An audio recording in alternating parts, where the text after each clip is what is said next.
আসসালামু আলাইকুম। আশা করি সবাই ভালো আছেন। আলহামদুলিল্লাহ আমিও ভালো আছি। তো আজকে আমি করব গরু মাংস দিয়ে কাচ্চি বিরিয়ানি। তো এখানে আমি গরু মাংসটা যে কেটে নিয়ে আসছে, তো এইভাবে একটুখানি হালকাই করে দিছি, বড় বড় পিসি রাখছি। তো এখন এটা একটু মিনিট করে রেখে দিব। কাঁচামরিচ ব্লেন্ডার করা, এটা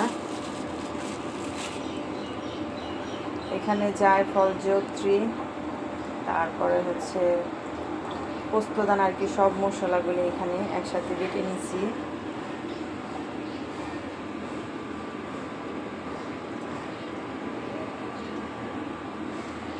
আর এখানে হচ্ছে আদা রসুন বাটা,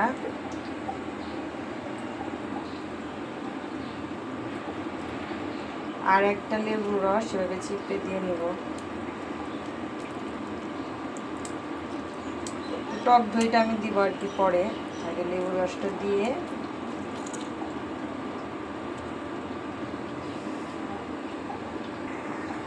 তো এইখানে আমি 1 চামচ ধনিয়া গুঁড়ো আর কি স্বাদ মতো আমি লবণ আমার পরিমাণ মতো দিয়ে নিছি, আর 1 চামচ মরিচের গুঁড়ো দিয়ে নিছি। এখন এটা হাতের সাহায্যে আমি মেখে নেব। তো এই তো আমার মাখানো হয়ে গেছে। এখন এটা আমি প্রায় 2-2.5 ঘন্টার মতো রেস্টে রেখে দিব, তাহলে মাংসটা নরম হয়ে যাবে।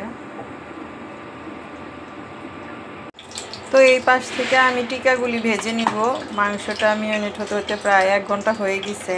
তো আমি টিকাটা আর আলুগুলি ভেজে নিব এখন। তো এই তো আমার টিকা ভাজা হয়ে গেছে।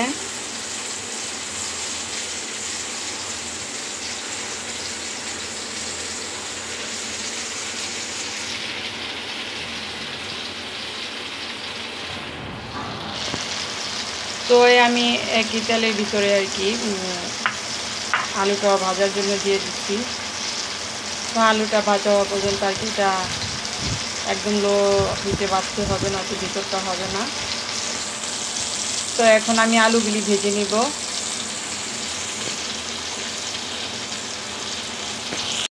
তো এই তো আলু আমার ভাজা হয়ে গেছে। তো এখন এগুলো আমি উঠিয়ে নিয়ে তারপরে পেঁয়াজটা বেস্তা করে নিব।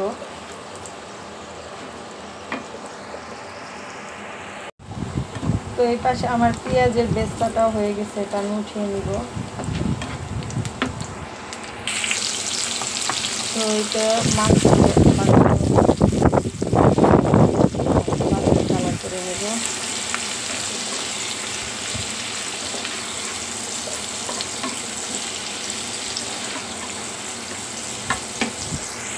তো পেঁয়াজটা আমার বাদামি কালার হয়ে আসছে। তো এখানে দারচিনি, এলাচ, তেজপাতা আর কিছুটা আদা রসুন বাটা দিয়ে দিলাম।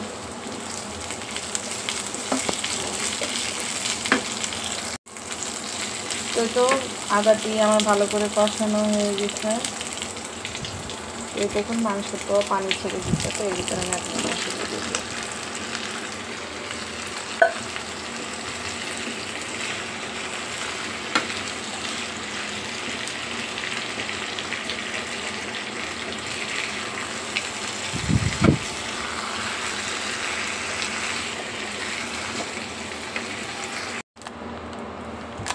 তো এই তো আমি এখন মাংসটা কষিয়ে নিব। তো আর এখানে আমি দিয়ে দেব রাঁধুনি, আপনার কাচ্চি বিরিয়ানি মশলাটা এখানে দিয়ে দেবো কিছুটা।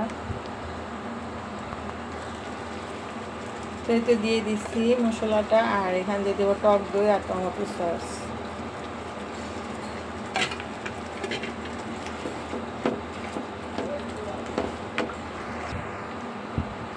তো আর দিয়ে দিব সয়া সস।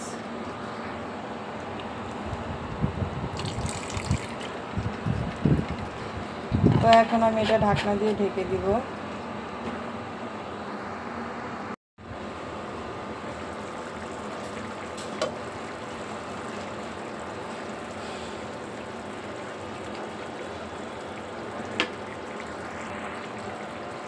খুব সুন্দর একটা গান আসতেছে।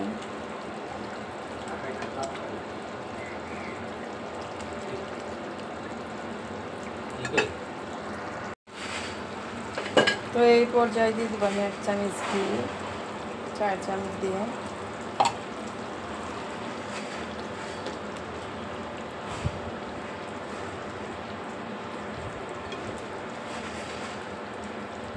তো আর একটু হওয়ার পর এটা আমি নামিয়ে নিব।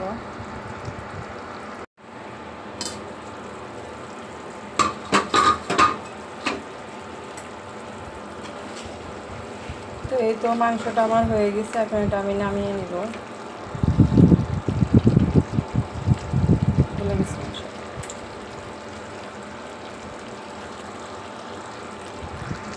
তো এখানে আমার পানিটা বলক এসে পড়ছে। এখানে আমি তেজপাতা আর আদা বাটা রসুন বাটা দিয়ে দিতেছি। তো আর স্বাদ মতো লবণ দিয়ে নিব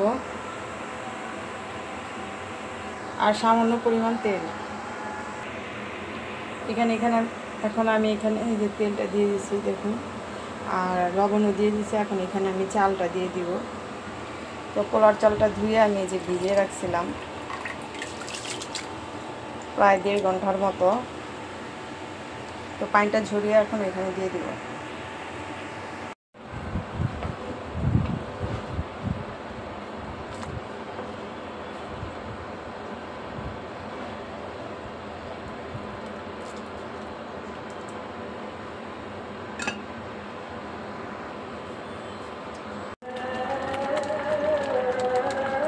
তো এই তো চালটা আমার হয়ে গেছে, আর কি একটু মাইন থাকা অবস্থায় এটা ঝরিয়ে নিতে হবে। তো এটা আমি পানিটা এখন ঝরিয়ে নিব। তো এই তো পানিটা ঝরিয়ে নেওয়ার পরে তো এরকম হচ্ছে দেখুন, যে ভিতরে একটু আর কি শক্ত থাকতে হবে। তো এখন আমি এই সসপ্যানে লেয়ার দিয়ে নিব। প্রথমে একটা লেয়ার চাল দিব। তো এই তো চাল দিয়ে দিছি, এখন কিছুটা মাংস দিয়ে দিব।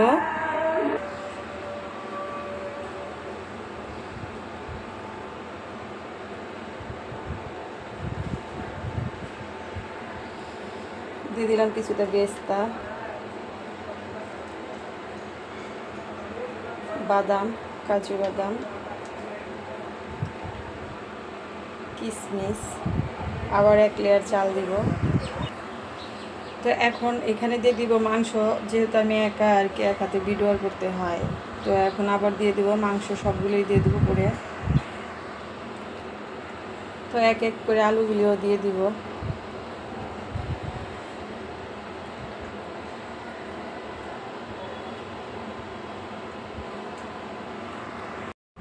তো এখন এখানে একটু ঘি দিয়ে আর কিছুটা চাল আছে ওটা দিয়ে দমে বসিয়ে দিব।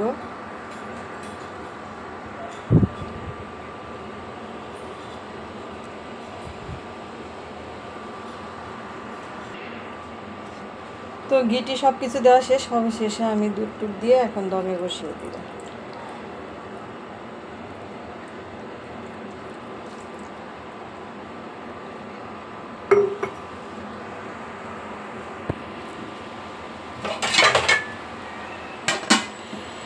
তো আজকে আটা কিছুই দিব না, এভাবে হওয়াবো। তো এটা হতে থাক। তো আমি ওইটা দিয়ে দেখতেছিলাম একটু হালকা এই দিক দিয়ে আর কি ওচা হয়েছিল, এই জন্য আমি ঢাকনাটাই দিছি। তো ধোয়া উঠতেছে মাশাআল্লাহ, হয়ে গেছে। তো আমি এখানে একটু কেওড়া জল দিয়েছিলাম। তো এটা আমার আর কি করতে ক্যামেরাতে নিতে ভুলে গেছিলাম। তো এই তো আমার রান্না শেষ।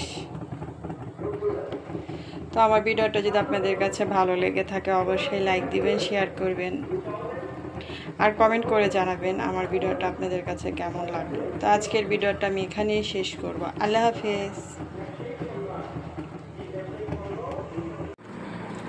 তো এই তো দেখুন কতটা লোভনীয় হয়েছে।